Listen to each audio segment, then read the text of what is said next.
September is Suicide Awareness Month, and Missouri sits above the national average when it comes to suicide rates. In Taney County, suicide is the 10th leading cause of death.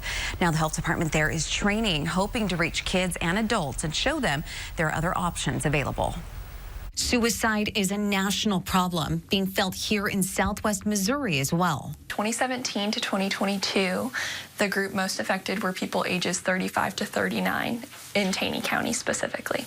During the month of September, National Suicide Awareness Month, Tatum Odell with the Taney County Health Department is hoping to spread the word that help is available to those who are struggling. So giving people the tools and equipping people with the confidence to encourage someone to stay alive and help know how to refer someone to those important resources. In fact, according to the Missouri Department of Health and Senior Services, in the 20 years leading up to 2022, the state's age-adjusted suicide rate went up by just under 58%, a faster increase than the national trend.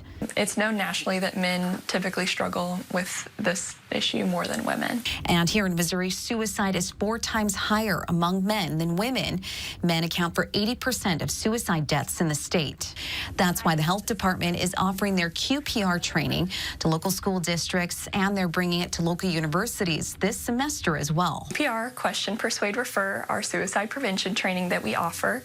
It's training people to reach out and ask the question of, are you thinking about hurting yourself? Are you okay? How can I help you? And she says it's important for people to know they are not alone. It is okay to reach out and ask for help.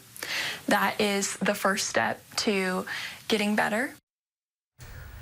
According to the Missouri Department of Health and Senior Services, eliminating dangers in the home is another important aspect of suicide prevention.